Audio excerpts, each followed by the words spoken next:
Next topic, transition of age. After the decline of the Mauryan Empire, the 4th century AD marked the growth of a new dynasty in the Gangatic plain, the Guptas, which is the new dynasty Guptas.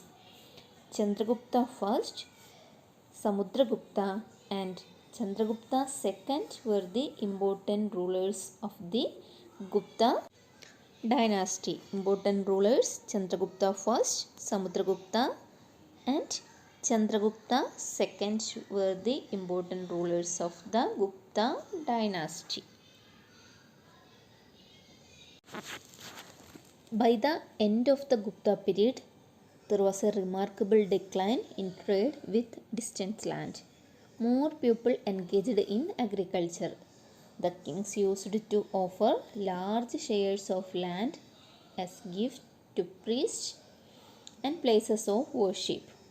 The farmers were made to engage in agriculture in this land by the priest. There was an increase in social inequality during this period. The popularity of Buddhism and Jainism weakened.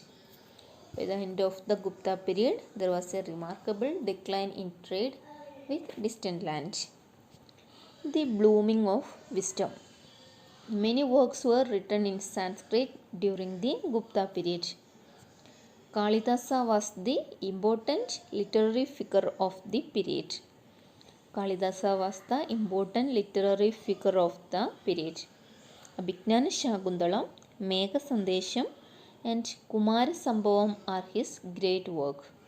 Great work of Kalidasa, Abhignana Shakuntalam, Megha Sandesham and Kumara Sambhavam.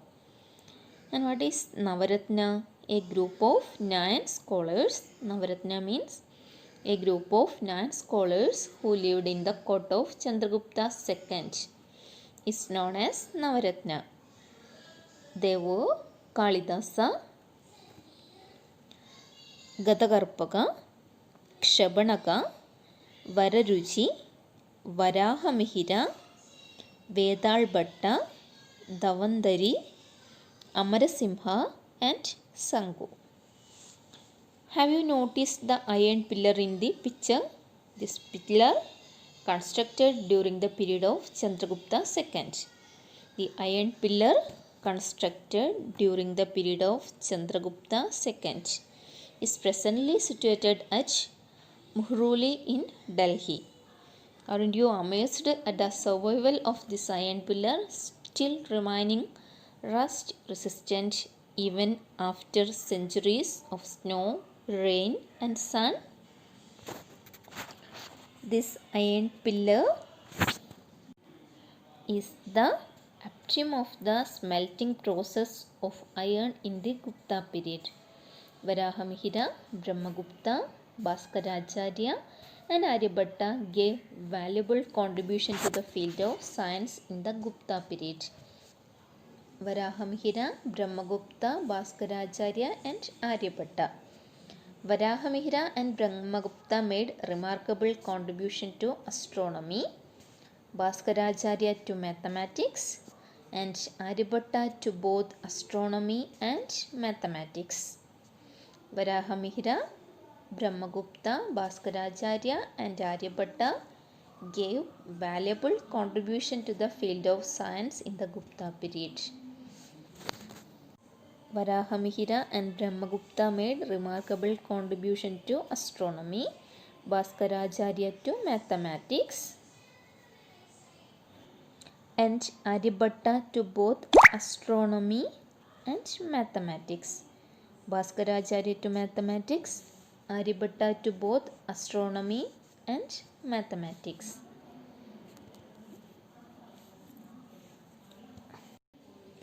The name of famous scholars of the Gupta period are given in the table. Write down the field in which they were famous. First scholar Aryabhatta, then Kalidasa, Varahamihira, Bhaskaracharya, Brahmagupta. Complete the table. The picture given below shows the remains of the Nalanda University. Nalanda University is a famous educational center in ancient India. It was established during the Gupta period. Nalanda University established during the Gupta period. Students from different parts of Asia came here in pursuit of knowledge. Thousands of students and hundreds of teachers were engaged in educational activities in the university. The pictures of some monuments that we have discussed in this chapter are given in the next page. Each of them signifies the progress in a particular field. Identify the fields.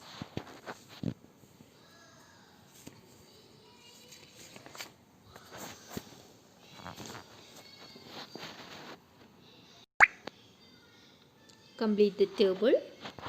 We have discussed the changes that took place in the society right from the beginning of the Magadha period till the end of the Gupta period.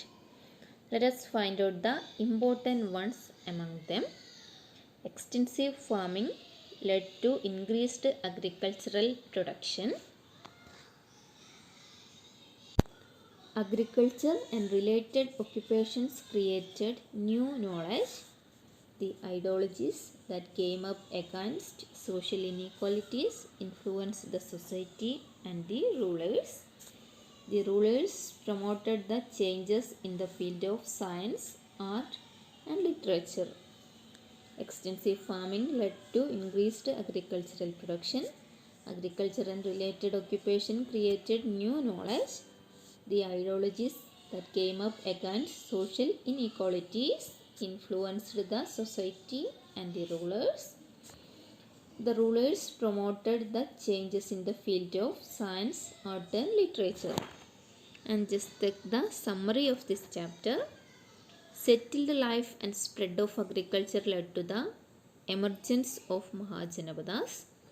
Jainism and Buddhism originated in the 6th century BC. Magadha emerged the most powerful among the 16 Mahajanapadas that became the center of the Mauryan Empire. The Gupta period was marked by excellence in the field of science, art, literature, and education. The Nalanda University was one of the important educational centers in ancient India. Read the textbook well and study the chapter. Thank you.